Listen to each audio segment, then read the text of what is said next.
Listen, guys. I want to be honest with all of you. I've been hacking into government and corporate systems all over the country, all over the world. I have discovered more information than any hacker ever has, ever. What I have found will shock you. Here are the files and supporting documents and supporting truths, the factual documents. I'm releasing these files to the public today. Well, that's... Is that it? That's the movie, Jeff. So we just got out of a Neil Breen movie. Just kidding, actually. It was directed by Steven Spielberg. It's called Disclosure Day. Neil Breenberg? Steven Breenberg? Yeah, it's about aliens. Well, really, it's about communication. Really, it's about people. It's about how people disclose themselves to one another, wouldn't you say? Well, it's about, like, it's about science and religion, Jeff. Yeah, the duality.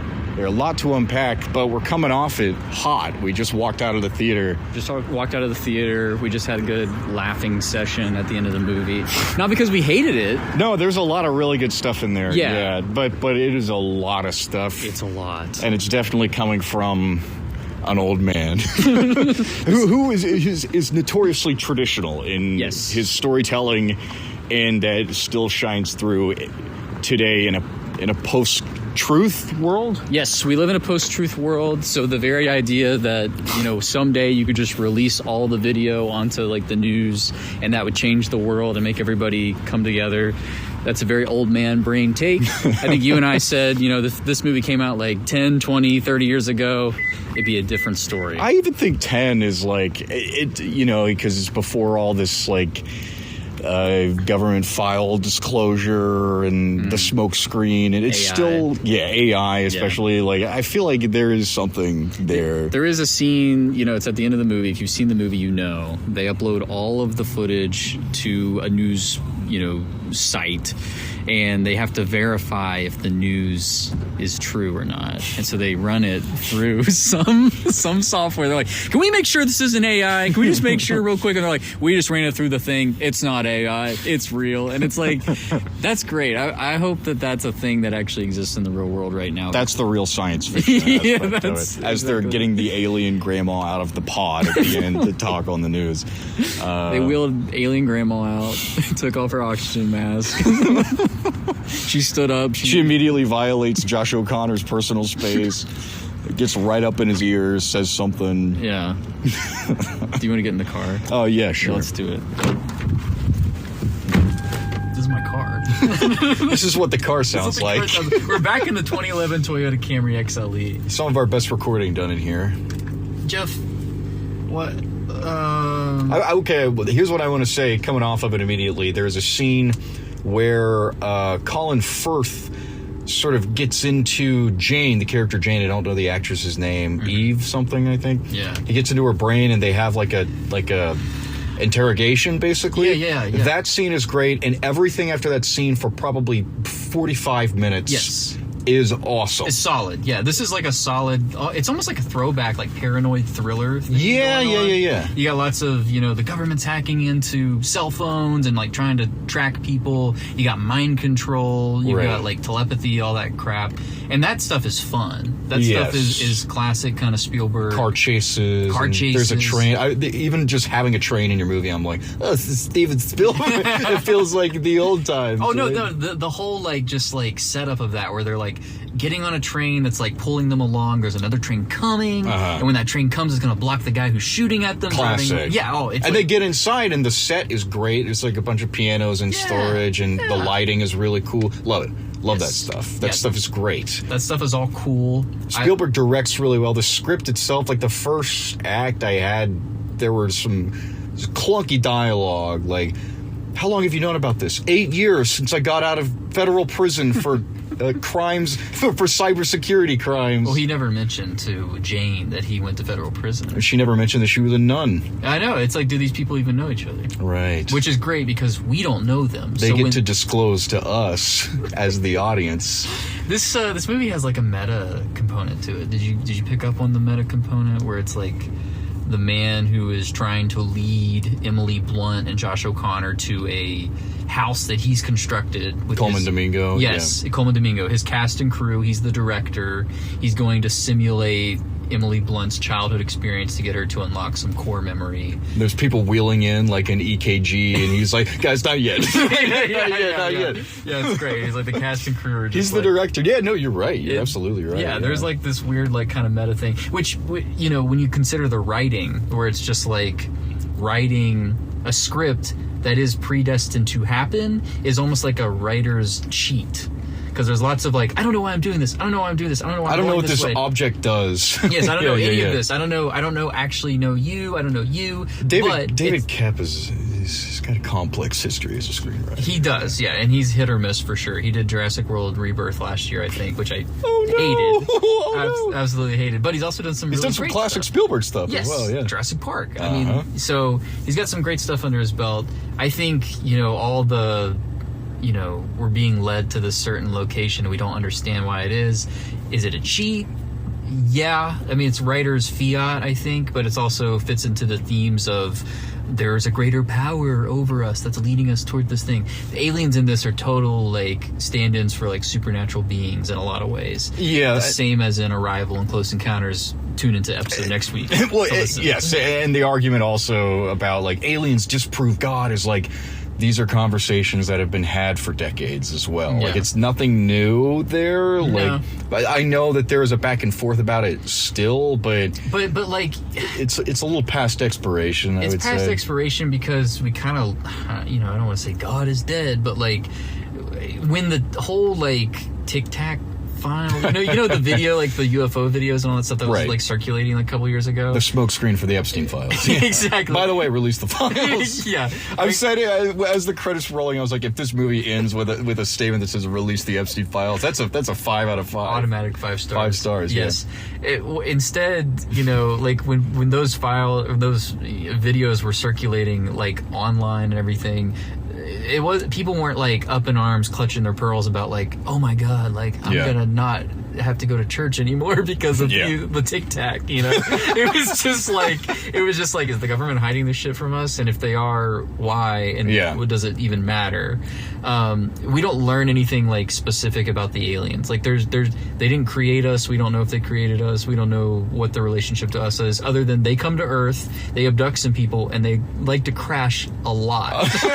They crash and they're like, it's been a rough week, guys. They're just lying on the ground. Like, there's no, really, and all the UFO footage is like, none of it's consistent. It's all just like outlandish stuff. So the aliens themselves aren't really important necessarily. They're just like a force, Yeah, it's more just like, we have to know the truth in order to evolve to the next step that we need to be going. It's similar in Close Encounters, I suppose. We'll probably get more into that. We probably will. Yeah. And we should mention, the whole film, which is not shown in the trailers or anything, is set against the backdrop of like a looming World War III. Right. There's like an impending nuclear threat.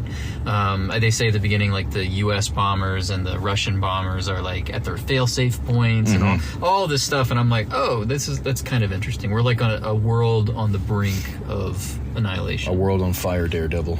Let's do star rankings real quick. If you could give it a star ranking right now, what would you give If I could give it a star ranking? right now out of 5? Yeah. Probably a 3. That's probably what I would give Yeah, it. okay. Yeah. Hey, let's see if that changes. Yeah, so we're recording, sitting down with our professional mics and everything, but we wanted to give you guys our fresh, off the press kind of initial thoughts. This is the hottest of tickets. This ticket, you cannot touch it. You don't put it in your mouth. It's more thorough thoughts to come.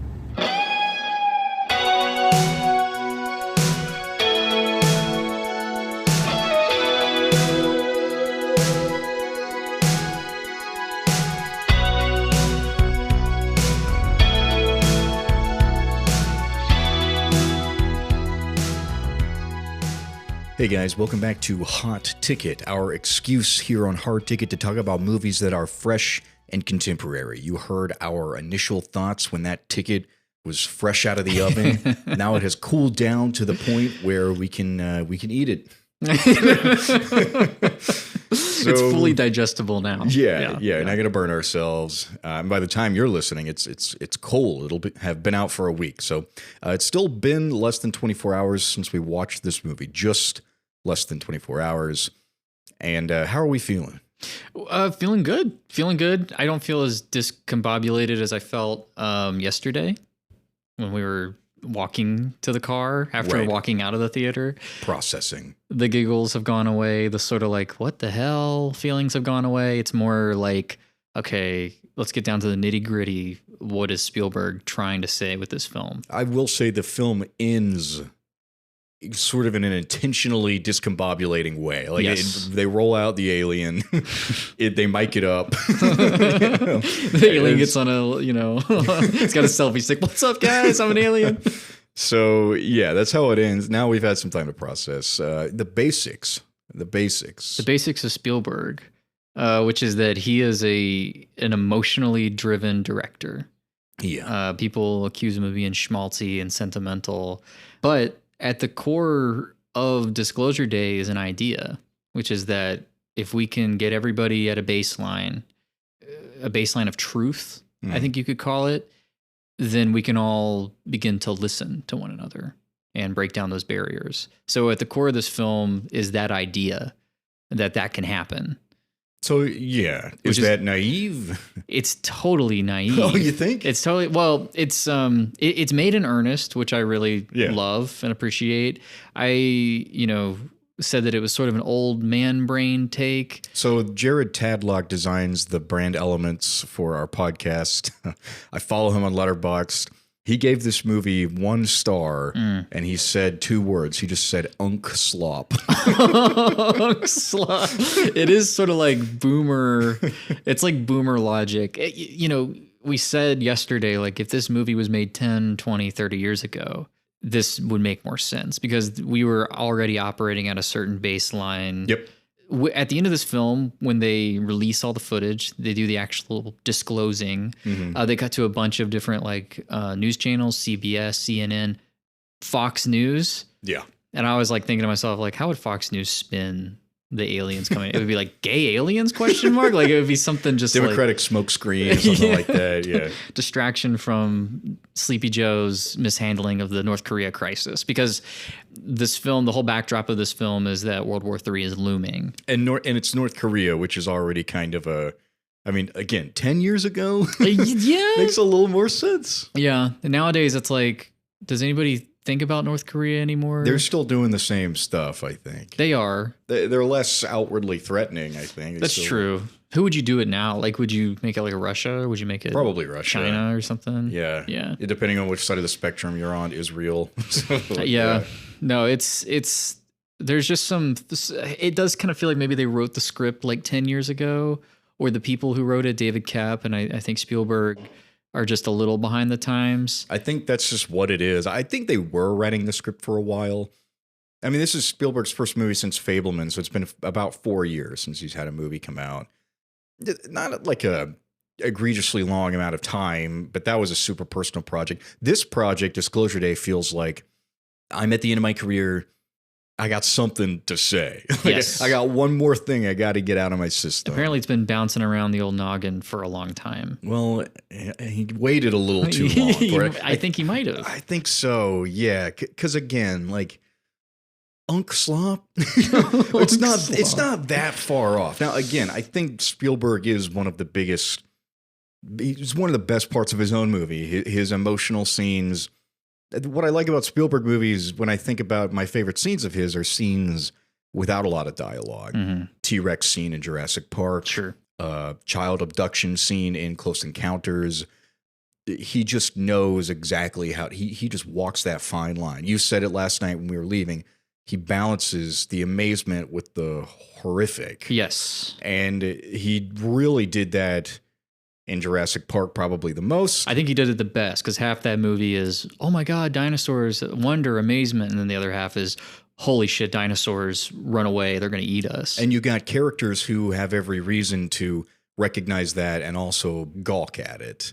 So, is that missing from these characters? Well, these characters it's tough because they're not as fully formed as like an Alan Grant. And of course, I think part of that comes from the adaptation issue. I mean, Jurassic Park emerges fully formed as a novel, as a Michael Crichton novel. So when David Koepp and Steven Spielberg have to adapt it, they can just take the best parts of these characters that they like and just adapt them. Same with Jaws, you know? Yeah. I think the trio in Jaws are like, they make the movie. They're like the reason you even care about a big shark attacking everybody. And there's no shortage of great performances in Disclosure Good performances, but very scant on who these people actually are. It's a lot of suggestion. You know, we open the film with Josh O'Connor. His name is Daniel. We actually open the film with Steven Spielberg beating the shit out of me. Yes. No, yeah, we should go all the way to the very beginning. The opening of this film is a POV. You're fighting Bonesaw from Spider-Man. Got you for 3 minutes of playtime, little man. Like, it's just him kicking the camera. Wake up. Like, you're about to watch something, which I like. Kind of like. Nice encrypted data. Did your husband encrypt it for you? Yeah, actually, he did. Jesus Christ, Steven Spielberg. That's another kind of like, I guess you could say, unk-brained, old man brain, because it's just like literally beating up the camera. But like, I appreciated just how on the nose I liked it. that was. I liked it. Yeah, it brought me right into it. We start, you know, in the middle of Josh O'Connor being pursued by this shadowy agency. They're not with the government. I think they work with the government, but they're like a private agency, which makes sense because that's kind of the way things are going right now, which is fun and exciting and emotionally involving. But then we get into, let's have Josh O'Connor and his girlfriend have a character moment after that, where they reveal, you know, Josh O'Connor's like, I was in a federal prison for 7 years. Yep. And his girlfriend reveals she was a nun and all this stuff. It doesn't do anything for their relationship that they've revealed that to each other, because we haven't seen how they were prior to the relationship. So if we got a sense that, you know, if this is a film about breaking down barriers and establishing communication and people being honest with one another and listening to one another, we should see their relationship before that and see how kind of cagey they are with each other and how much they actually don't know about one another. But instead, it's just sort of here's the revelations, and it doesn't really change much. No, and that character, Jane, she's played by Eve Hewson. The whole time I thought she was Imogene Poots, but apparently just look really similar. She exists, and I said this in our immediate, you know, hot off the presses ticket, like the religious argument against aliens is a conversation that has been had many, many, many times, feels more prevalent 10 years ago, and even then it was already belated. So that cipher that she sort of becomes, they play her up in a way when Colin Firth is talking to her, you almost think that she will consciously betray her boyfriend. Yes. Because she disagrees with his full disclosure to everybody. She's like, what about the societies that rely on God, like the idea of God, you're going to completely collapse them. And it's like the aliens are going to replace God for people. Yeah. Right. Which is not the first place your mind goes. Your first place is like, people knew about this and I'm just now finding out about it pretty much, which is kind of where Daniel Kellner, that's like his character. He is the guy. He is the guy who says, I don't like that. I'm gonna share it with the world. He's a whistleblower. He's Prometheus in a way. Yeah, that's he's sort of like Prometheus.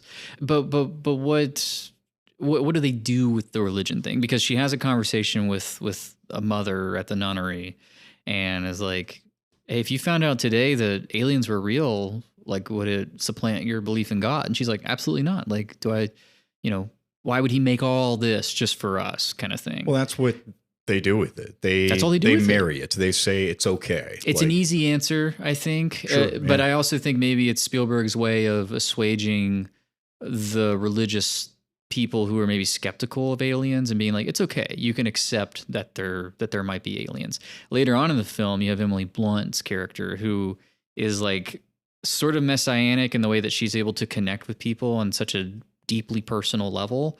And one of the whistleblower agents kneels before her and basically like ready to worship her. And Emily Blunt's like, I'm no one's religion. Yeah. don't put that on me. That feels like a more direct confrontation with the whole religious angle that's kind of going on here. Not that people will stop believing in God, but that God will then become these quote unquote supreme beings. Now, Spielberg and Kep are very cagey about the details around these aliens. What do we know about them? They come to Earth, they crash, they sit there awkwardly after they crashed. Hey, can someone drive me home? It's just like we don't know anything about him. So it feels like he's getting ahead of anxieties about what if aliens did exist. Well, they are the truth. They're the truth. T truth. Big T. Yeah. People, for centuries have been referring to the truth in a Christian context. Like, I have the truth. We have the truth. God is the truth. Yeah. Now, I grew up in a religious family, and at my church, we went through a lot of pastors, reverends, people would come in and out. And I was kind of like, I remember asking my mom, like, why do preachers filter in and out of the churches? And my mom was like, well, a lot of the time, these pastors, they worry that the congregation starts coming to church to see them and not to hear the word of God. And so they start worshiping the messenger and not the message. So I see something like that happening in Disclosure Day here, where the message itself, the truth that aliens exist, that is the thing that we need to focus on. We don't need to focus on these people who are telling us that. We don't need to focus on like the news anchor, basically, because she's literally a vessel for their message. Yes. Yeah, she's a vehicle. What is it? What do you think Spielberg's getting at by the message that aliens exist? Like, what is the significance of that to Spielberg, do you think? Well, Spielberg has been obsessed with aliens throughout his career. Yes. But I think here aliens don't matter as much. It is really what you're saying. It's a way to meet everybody at the same level. I think they have to matter. I think they have to matter. It's true that, yes. I'm with you. I do think that they're sort of, it's like the X-Files when it's like the alien, like they're chasing the aliens, but everybody's waiting to see them. And then at one point they were like, actually, there were no aliens. It was just the government. And everybody was like, what the are you talking about? And then they were like, actually, there were aliens. No, I agree with you, Jeff. Like, one of the fundamental questions that everybody asks themselves eventually when they look up at the stars is, are we alone? We wonder this. Are we alone? I personally, I look at the universe and I'm somewhat scientifically literate. Like, I think the odds of us being the only living beings in the entire universe are so low that it's not even worth considering. But I still don't know. And the day that I would find out if they were, microbes or actual, fully conscious, sentient living beings, it would be a big deal for me. But I don't know if it would upend my just overall kind of view on the world. So what do you think the significance of it would be to humanity in general if we found out that we weren't alone? I think really the film was more interested in that we can't trust our government, right? Okay. That's kind of seems like what it is to me. Because the aliens don't really matter that much. They're literally just the grays. They don't have designs that are out of the ordinary. And I don't mind that personally for a Steven Spielberg movie. Like, because it is very classic. We're back to the fundamentals. Like, it's literally Roswell. Like, that's the thing that kicks it off. Yeah. But it does seem like he's more interested in, like, the bombshell is that they knew and they didn't say anything. Like, that's kind of like and now once we pierce that, once we break that down, we have damaged trust in the government. But now that we know everything, we're all, not only are we staring at our phones coming to the same realizations, but we're also just kind of like... But we already don't trust the government. Like, but we already know they lied to it. Like Watergate. They even mention Watergate in the movie because they have a Nixon showing somebody like alien corpses to like impress them. That happens in this film, by the way. I feel like it's archival footage of Richard Nixon. So they already mentioned the Watergate thing. They already mentioned the fact that nobody trusts the government. We also don't really trust private companies either. And I think it's Wardex is the name of the company that is at the center of this film. So we already don't trust our institutions. So if the reveal is that they lied to us, they knew and they never told us, then what does it matter? That's where Spielberg's out of touch, I think, or at least part of it. Like, I don't think Spielberg, he's made soft statements on a lot of things like AI He's like, yeah, I'm not going to use it in my movies, but if it helps me find a location, then, like XYZ. He's not really drawing a lot of hard lines. I don't think he likes the current administration in the U.S. government, but a lot of people in film don't, because that's just the way the industry leans. Spielberg isn't really up to date. He's chronically offline, which is why the internet really is a non-factor in this movie that takes place in 2026 already. Right. That's where the unk of unk slop comes in. I mean, that's just like, another... get a Twitter, dude, like, which is out of date. Get an X, dude. Like, what? So what is the resonance here? Like, is it just a retro throwback movie? Like, what is he even trying to say then? Like, if you feel like you're at the end of your career and you want to say something, don't you need to be a little bit up to date to be able to say something worth saying? I think the message, it's like in its purest form, I could see it being applicable timelessly. In its purest form. In its purest form. And that's not what we get here because we exist in time, funny enough. And the time right now is now. Yeah. And Spielberg, he's so traditional. It makes me wonder, like, can we have a Steven Spielberg movie today? And we can. We had The Fabelmans 4 years ago. I think The Fabelmans is great. Yeah. It is up there in my mind. In Spielberg's whole filmography, it's one of my personal favorites. That flashed back in time. That was autobiographical, but it still showed like the sentiment, how it worked in a specific story, the context with which a Spielberg film, because there never in my... Like, it never crosses my mind that you couldn't have a Steven Spielberg movie today. And you watch Disclosure Day. Oh, it feels like a Spielberg movie. And at times I was like, I don't think this is John Williams, because the score, like, it was good, but it wasn't like, you're not going to be singing it to yourself on the way out of the theater or anything like that. No. It just, it's a totally functional movie, but it doesn't understand the contemporary context that it takes place in. I think that's just like... I think that's what everybody is going to say about this movie. It's already gone down in the Letterboxd averages. I think last night it had a 3.5, dropped to a 3.4. By the time you're listening, it could be even lower. I think it's going to drop down to a 0.3. I think so, yeah.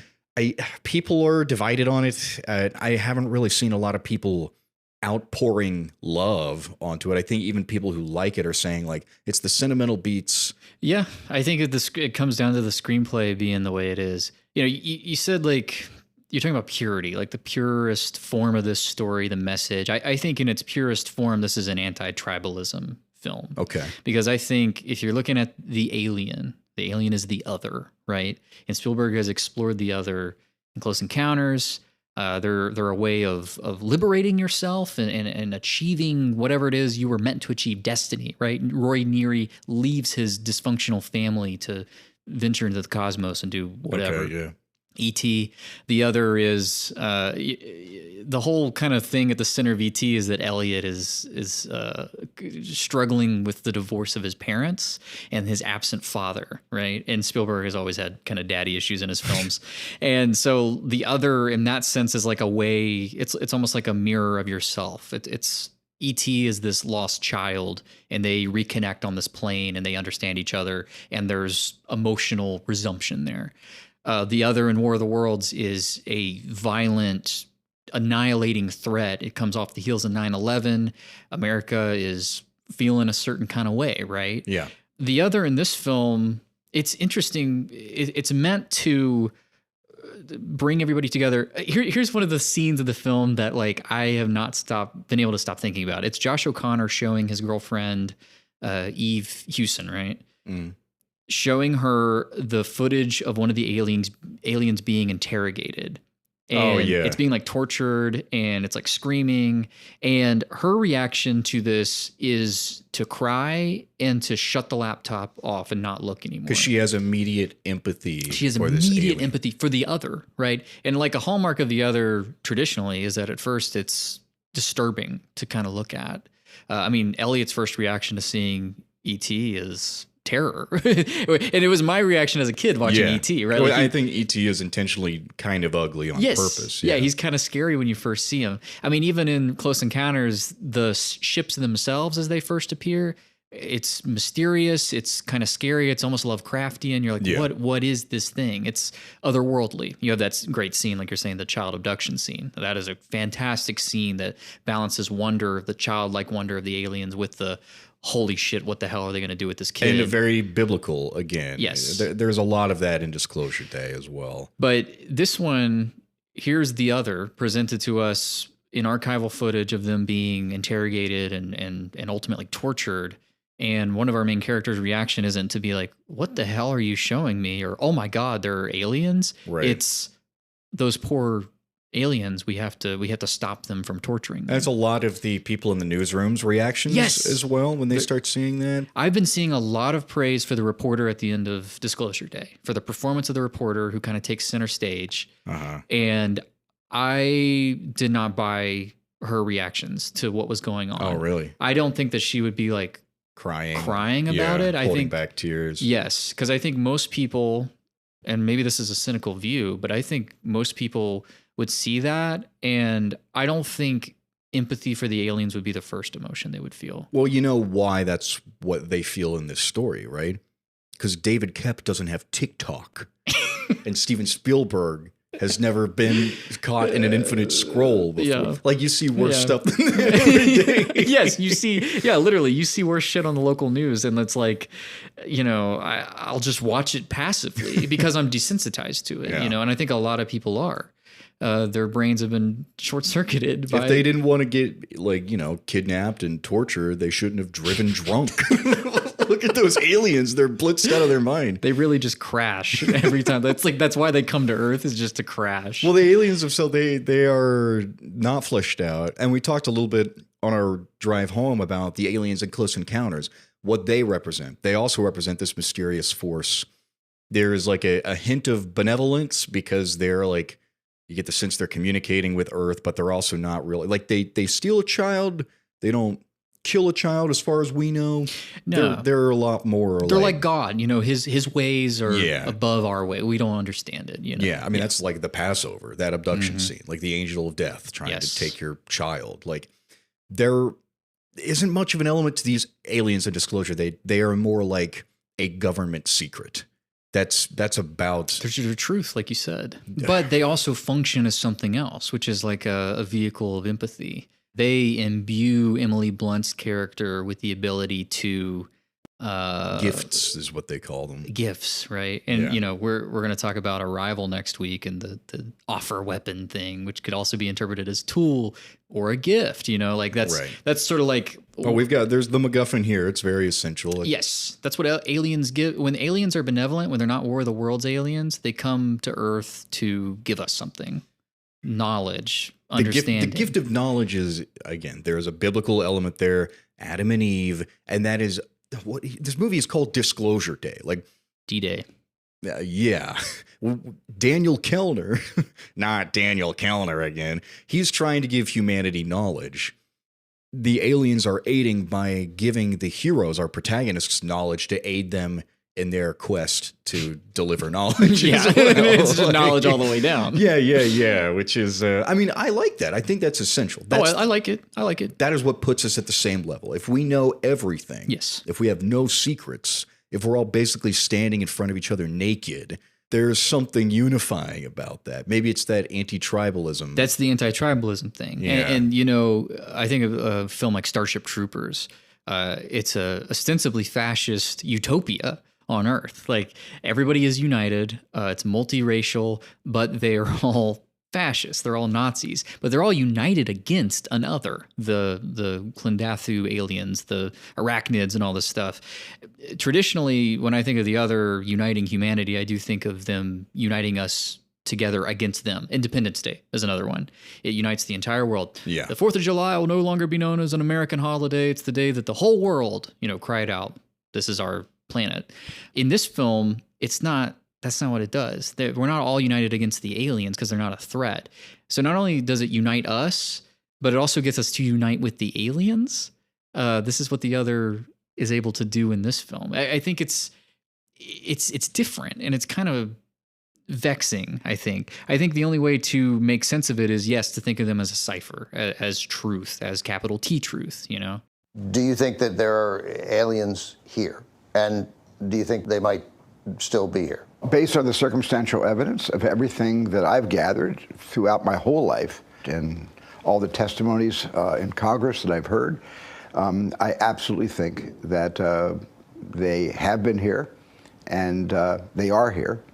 And who knows, maybe they've always been here. This is a softer Spielberg film than I'm used to. Because nobody dies. Because nobody dies. The nameless, well, formerly nameless mooks don't eat it by the dozen. You know, they're chasing the heroes and everything. They don't get shot by the heroes. They don't crash and die fighting the heroes. Colin Firth, the main baddie in this film, does not end the film like Irina Spalko in Kingdom with the Crystal Skull, looking at an alien saying, give me everything. I want to know it all. And then blows up, like her head just explodes. You know, like it's not Raiders of the Lost Ark. Yeah. Which is like, you know, some have suggested it's like a Jewish revenge story against the Nazis. You know, it's just one guy killing rows and rows of Nazis. Killing Nazis. And we're going to talk about that at the end of Spielberg Summer. Instead, a lot of the goons are looked at and given a moment by the camera, Emily Blunt, and basically like, hey, I'm your daughter. I love you. Hey, I'm your dead father. I never got to say how proud I was of you, and that sort of thing. They get humanized, you know? They do get humanized. They are Americans. I mean, with the very obvious thing that's happening here is that there's footage of aliens being detained and tortured. Now, these are space aliens that I'm talking about in the context of this movie. Yeah. And the analogy of how that applies in a contemporary context with ICE and United States internment and all of these camps where immigrants with quotations, because plenty of them are U.S. citizens, are being rounded up, separated from their families, and tortured. That, like, on paper, this story should feel way more relevant than the movie makes it because of the media angle. That's the thing that it doesn't understand. But the social context of looking at these people who are in cages, who are actual people in real life, and saying, you know, you have a daughter, you have a son, and then looking at the guard who also has a daughter and a son and is an American. We're all in this together, even if we have built cages and established sides, drawn our lines in the sand. Yeah. There is a very obvious contemporary slant to this. Well, there should be. I did not pick up on that angle at all. I think I don't think you're wrong to pick up on it. I think that it's easy to read that into it because you're right, the alien thing and the torturing and kidnapping. Have you ever seen District 9? Yeah. Yeah. So that's, to me, that's more of like if you were going to do the other as you know, someone living in a slum or an illegal immigrant or that sort of thing, like that is the film that you go to. That's the approach you take.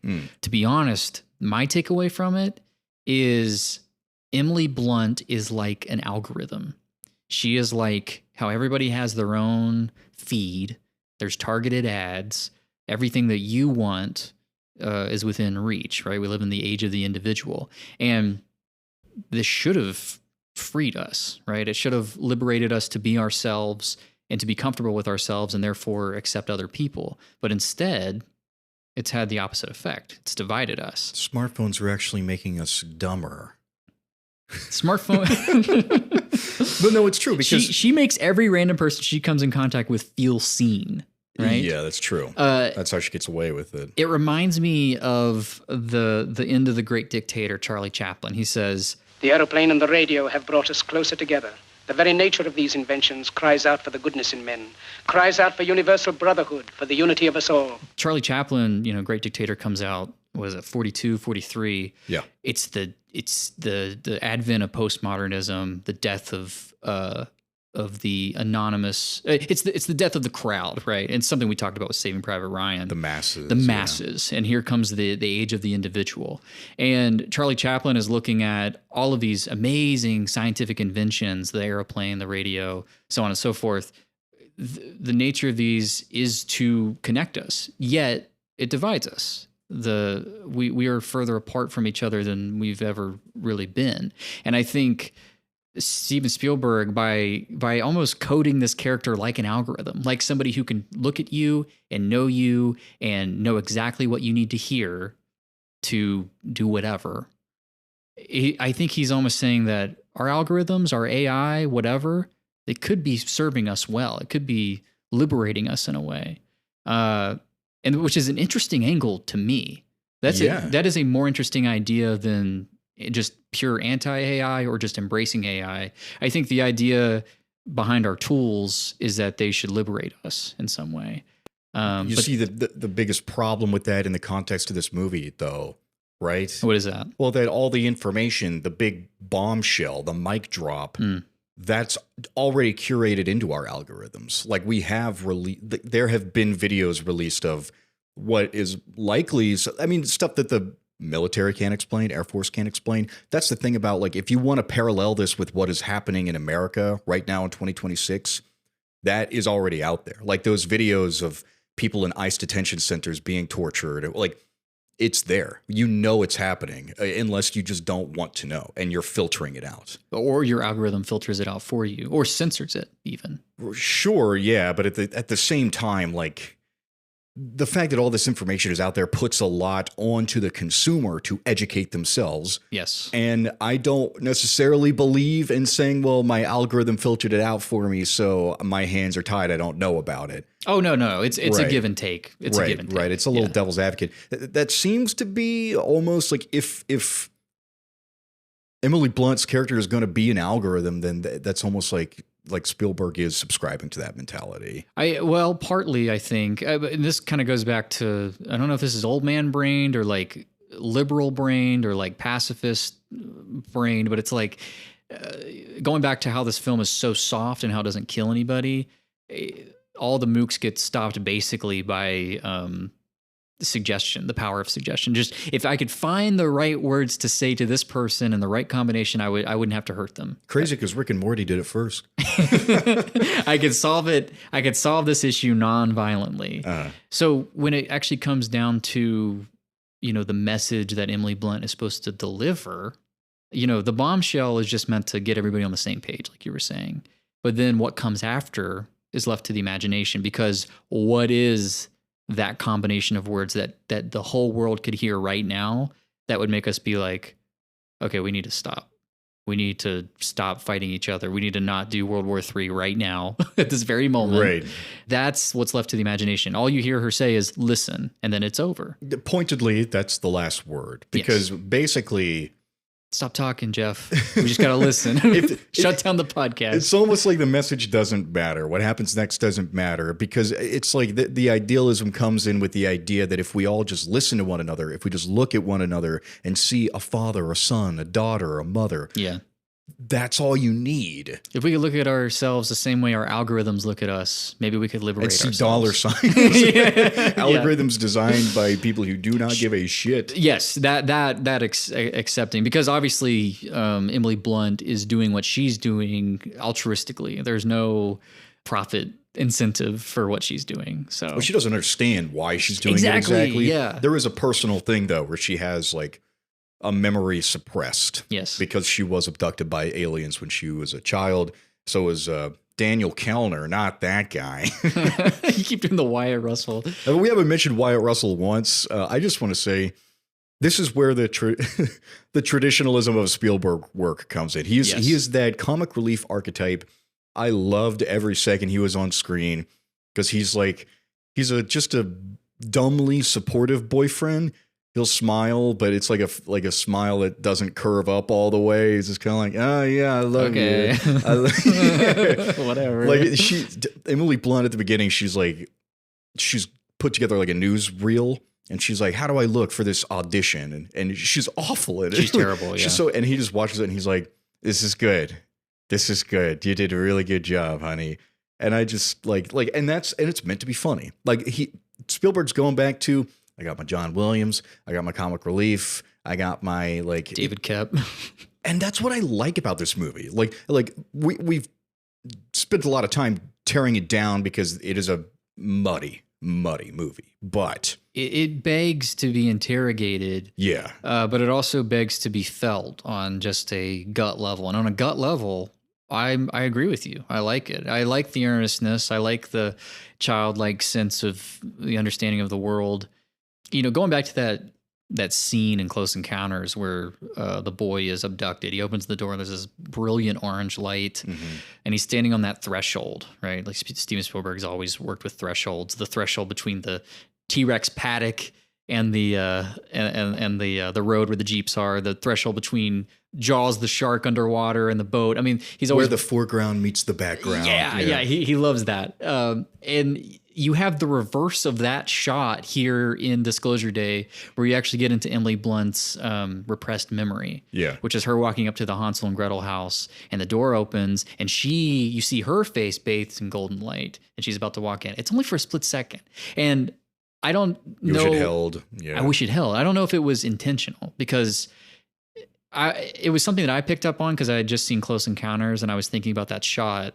But maybe on a subconscious level, Spielberg knew what he was doing there was a mirroring to show the other side of it. It's less fearful than that Close Encounter shot, and now it's more hopeful. But it's artificial. It's completely, like, the lighting is artificial. The little girl that got to play young Emily Blunt looks fake in that.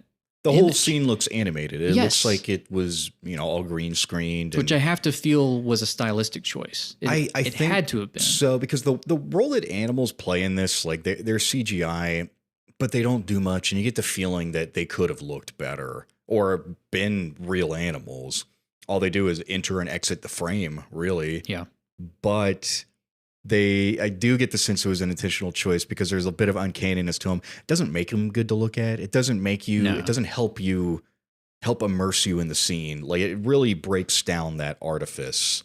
It's a problem because you have fake looking animals show up in the film, and they do some heavy lifting too. There's a lot of it, and it takes you out of the film. And then later on, when they actually disclose the final footage and everything, you're watching video that also looks fake. Well, because it's a film, right? Like, it's all fake. It's all a special effect. So, but that's part of the unbelievability of what it is you're watching. And that's kind of the catch-22. There is no footage that Steven Spielberg can show in Disclosure Day that I am not going to be like, oh, wow, that's not fake, because I already know it's fake. It's a movie. So, and that already just sort of, you have to get over that hump. You have to, because otherwise the film could never work on you on like any level. It's unbelievable to me personally that there's really much you could show people like all together that would get them to all gather around their TVs and smartphones and like just pay attention.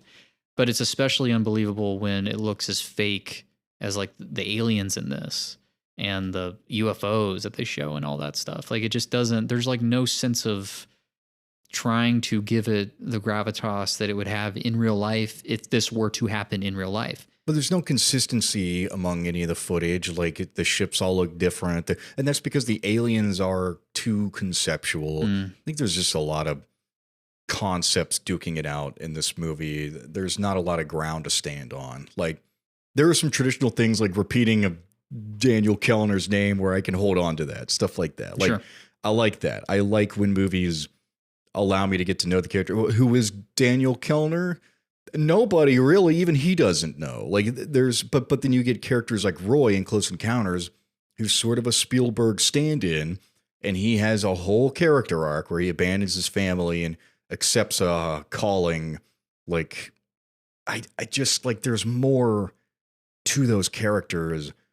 And it's not because the performances are bad. It's not. It's just, I don't know how many times we're going to say it. The screenplay is unbalanced. It's unbalanced. I don't want to say underwritten, but it is underwritten. It can't take place today. The story just doesn't work today. It's and very, it should. It's just very bare bones, right? Because there's like a MacGuffin at the center of this story, which is like this object you can hold in your hands. And you hold it a certain way, and it gets you to connect with people and see inside their mind and all this stuff. Or turn invisible, or turn the power back on, or whatever the script requires. It's the Force, right? It's Deus Ex Machina. It doesn't really matter. They don't even name it. It's just the object, the device, an object, the MacGuffin. That's all it really is. And the writing in this film is it almost becomes, you would almost think it's self-aware if it weren't so unaware of what's going on in the real world, right? Yeah. It's something I mentioned in the hottest ticket last night. The Coleman Domingo's character, who is like a director stand-in. He's almost like a Spielberg stand-in. Mm-hmm. He's leading these characters to where they go. He's directing people. He's building sets, all to unlock this repressed memory, which plays like sort of like a Close Encounters of the Third Kind moment. This meta, component to the film is interesting, and I don't really know too much what to make of it. All I'll know is the way that it manifests in the writing is that when you have a character like Emily Blunt or Josh O'Connor just being like, I don't know why I'm doing this or why I said this or what's going on, but it just feels right. I'm just going to do it. It's writer's fiat. It is the very definition of a contrivance. It is contrived by the author just to make things move forward. Not that that's necessarily a bad thing. I think it's kind of an interesting creative exercise. Sure. I don't know exactly what to make of it in the context of everything else that's going on in the film. The discussions about truth and all that stuff. It just is there. And maybe that's just some self-reflexivity on Spielberg's part and Kep's part, for that matter, as two veterans at the end of their career. What to do with it? I don't know. A director is like God. There's a divine nature to the director in the same way that there's a divine nature to these aliens. And there's a worry that they're so divine that they'll take away people's faith. But then here's Coleman Domingo, who also seems to be preternaturally gifted enough to tell people where to go and what to say, that he's just a guy. He's just a man. And maybe that's the intuition kind of warring with the logic in the script. Because there is that frisson between the two. And I don't know what to make of it. I want to start with just a basic question, Mark. What happened? What went wrong? So this was a major breach of trust, and I'm really sorry that this happened. I'm thinking about how you said Emily Blunt is like an algorithm, because Colin Firth's character is kind of similar. He literally intrudes on people wherever they are, uses their surroundings and their thoughts to show up or use them to his own. He's like the bad algorithm. He's the bad algorithm. Yeah. They're basically duking it out. Yeah. So it's not like anti-algorithm. It's like you can use algorithms for good, use them for bad. You can use tools for good or bad. A tool can be a weapon or it can be a gift. Sure. Yeah. Knowledge is the same way, I would imagine. And maybe that's why the film, where it ends, feels so like it's on a tightrope where you're like, is this going to go well? Or is this going to just completely collapse? Will it actually upend all established order, like Colin Firth says? Well, and you think like because we're on the precipice of World War III, that this might be the thing to de-escalate international conflicts, but we don't get that scene. We don't. It just kind of like you can maybe infer that it might, but you don't know. That's the ambiguity. Yeah. Do you like that ambiguity? I like that ambiguity because I think our world is on the precipice right now. It feels like that. It feels like it's been on the precipice for 80 years. So do you like the way this movie ends? That's a loaded question. That's a loaded question. I like the way it ends immediately before the ending actually occurs, but then stuff behind it, like wheeling old grandma alien out, who's like in a wheelchair. She's like in her oxygen mask. I don't know about that. I don't know about all the footage that they actually show. That ended up being incredibly deflating. I was giggling as they were showing this footage of aliens, like because they look stoned. they look dumb. I didn't believe the reactions of the people watching it. Hey, can we verify if this is real or AI? I just ran it through the AI filter. It's real, and I'm just like, but it's not. Yeah. And I know that because it's a Steven Spielberg movie. I read one review from somebody I follow on Letterboxd who was like, the most unbelievable part about this film, and she rated it 1.5 stars. The most unbelievable part of this film is that it would end and the people who were receiving this footage from Josh O'Connor wouldn't assume this was like a guerrilla marketing campaign for the next Steven Spielberg film, which is literally like what it is. So it's like, I get it. Like, and that's the unk slop, right? Sure. Yeah. We go back to unk slop. We all must return to the cesspool. Yeah. The that's primordial only one you ooze need. of Unk A Slop. 1-star letterbox review that says Unk Slop. Everybody go follow Jared Tadlock. Spam that thing with likes.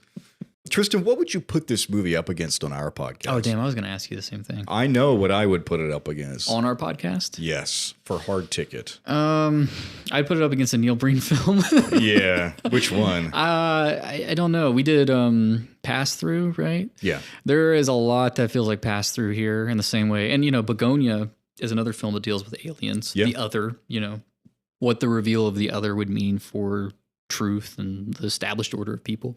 I think Pass Through would make for a pretty solid comparison. Neil Breen is functioning in a similar way to Emily Blunt in that film, except Emily Blunt doesn't end the film by genociding 300 million people. In human terms, I have killed them all. Emily, you imagine Emily Blunt saying that? You're done.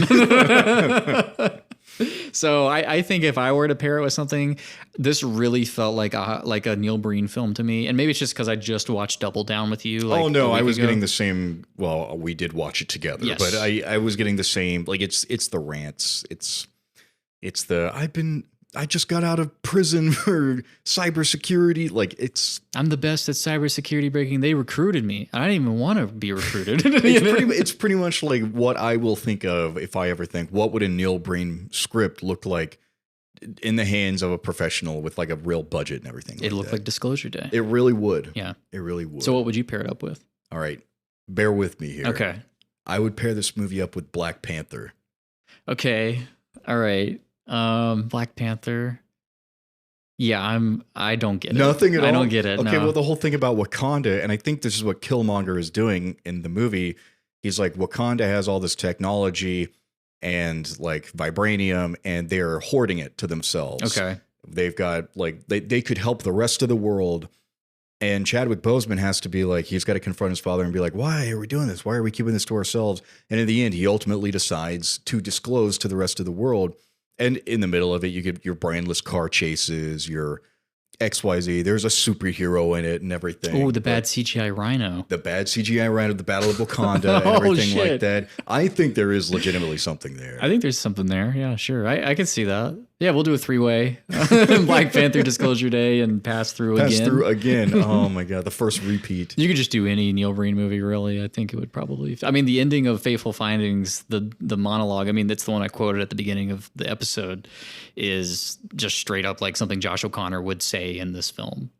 Yeah, I'm disclosing all of it, the government and corporate secrets, the world over. Would you recommend people see this movie? I would. Yeah. Yeah, I think people should go and see this. I mean, you got to support the masters. Yeah. The maestros. Is this Steven Spielberg's magnum opus? Yeah. This is like a bowel movement. No, listen, to be honest, despite everything, I kind of liked it. Yes. I kind of liked it. Well, it's what you're saying. You just got to feel it. Yeah. Like if you could watch it with your eyes closed and just feel the Dolby cinema around you. I had a good time. Like Yeah. I had a good time watching it. Like I thought it was thrilling in parts. There were some parts that drag. It probably doesn't need to be as long as it does. You could probably trim some fat on this thing. Well, you definitely could. The ending totally falls flat for me, but I still enjoyed it. Like I was still laughing. I was getting something out of it. I was like, oh, poor Unk. Like put him in a home. Being a guy who has like worked in a TV newsroom like that before, I was like not inaccurate that it would go this way. They're chaotic all the time. Like they're just They've ever wheeled out a grandma alien while you were working? No, but you never know if your guest is going to show up or if there's going to be traffic. You got to. I was like the director of the show when it was happening, so I was the guy who was like, "Why are you like?" I was the asshole basically on the set. That I don't know how I would have handled that situation. I probably would have I would have been like Colin Firth at the end and just sat down and been like, "I give up." So you would have run it through an AI filter to see if it was AI. Then I would have said, "We just ran it. It's not AI." It's not AI, guys. Yeah, Colin Firth just sort of he just gives up at the end, which I actually like. I like that he does that. I actually like because you have that moment where he sees his wife, and that's the moment where it's like, okay, you can't kill this guy because he's a human too. He's a human being. Like I said, gone are the days of Raiders of the Lost Ark. It's not. Major Tolt or whatever, Colonel Tolt, who like his head explodes when he sees the Ark of the Covenant. I feel like it's a late stage career thing for some people. Like you get more sensitive as death approacheth. You're kind of like, well, maybe more people should live. It's the replacing, shotguns with walkie-talkies and ET kind of thing. Which I did not realize he tried to do. Yeah, and then I think changed it back. So, because I think there was enough outcry about it. Maybe one day Han will shoot first again. You think? Hey, they're releasing the actual, the theatrical release of Star Wars next year. Ooh, McClunky. No more McClunky. Where's my favorite line, McClunky? Yeah, no, I would recommend people go see this. You are either going to be bored out of your mind or you're going to have a pretty decent time. You're going to walk away confused. Yeah. Which is good, I think. We need more probably stuff that you watch and you're like, huh? What? Yeah. Because, I don't know, it's not as spoon-fed as a lot of this movie actually is to you, and there is a lot of it. It's spoon-fed in contradictory ways. There are ideas here that don't cohere, and that's probably ultimately the problem with it, and also the Unk brain stuff. But Jeff, would you recommend Disclosure Day? Yeah. I'd rather see sloppy Spielberg than sloppy from someone else. Sloppy Bay. Sloppy from one of the masters, I would say. Yeah, it's pretty sloppy. It is, but I do think it's fun. I think it's a really fun movie. I had a great time. There's that word. It was really fun. Well, but we're not turning our brains off. We're like engaging with it and still finding. Oh, I was going to say turn your brain off, but oh damn. No. Engage with it. I don't think that. Yeah, I do think it has something to say. I think the algorithm angle is really interesting. I think there are a lot of parallels you can make with this contemporary climate that we live in. I just don't think that the climate itself is accurately reflected in the context of the movie. So there, you do have to, don't turn your brain off, but you have to suspend your disbelief if you're going to fully engage with it in a way that they intended. Because I couldn't. There were too many impediments in the script. You have to pretend like you're living in a fantasy world if you're going to engage with it the way they want you to. Elon Musk was never born. Yeah. So no, it does not work the way that it probably was meant to work or should work or was the way that I would like it to work. Yeah. Which maybe that's a me problem, I guess. But that's just the way I am. I'm human. What can I say?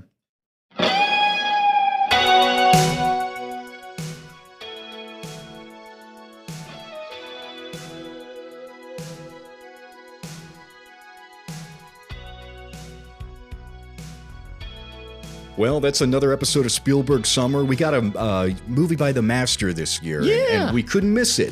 We had to talk about it, and this is like our only time to talk about Spielberg not in conversation with another director. So we can actually get into him as a person. That's true. Some of his proclivities as a director. As much as YouTube has been dominating the box office, we did not cover some movies that are probably going to be seen by more people in the film conversation. Speaking of algorithms, we missed the bag on Obsession and Backrooms. Backrooms, yeah, I guess. Comment down below what you think those two movies should pair with, or if you'd like to see us pair them up against each other. I don't necessarily know if that works, but hey. Back sessions. Yeah, whatever. Thank you, Jared Tadlock, the Unk Slopper himself, for designing our brand elements. Keep it a podcast, look it fresh. Thank you, Aaron Griffin, for mixing and mastering our theme song, sung by yours truly in a truly awful falsetto. Thank you, Dalton Carney, for composing our bumpers and our ancillary music for our specials and things of that nature. Thank you guys for listening. You could follow me at Jeff Blogus, all lowercase, all one word, on Letterboxd. You can follow the podcast on Instagram and Blue Sky at Hard Ticket Pod, all lowercase, all one word. Tristan, where can people follow you? Yeah, follow me on Letterboxd, Tristan Moore. You can follow me on Instagram at Tristan__less. Email the podcast, hardticketpodcast@gmail.com. What should we do a hot ticket on next? We already know what it's going to be, but because I think we're only going to do 3 hot tickets this year. I think it's going to be kind of a once in a while thing. But if there's something big coming out later this year you want to see us cover, let us know. And please subscribe, rate us 5 stars. Rate us 5 stars, baby. You know the thing. Next week, as per Spielberg Summer tradition, we are pivoting. We have an episode with our good friend Dallas Hartman coming out, The Batman v Superman. We're having Dallas back Everybody loved him from season 1. Zack Snyder, Defender, Man of Steel's #1 fan. Yes. We're talking about superhero movies again. So, of course, it's the summer. We've got a couple of those coming out this year. Supergirl also coming out. We're going to see that. Hence the matchup. So stay tuned for that. But until then, we'll see you guys at the movies. Live long and prosper. It's a hard ticket at the movies. Which one will you watch? Let's decide. It's a hard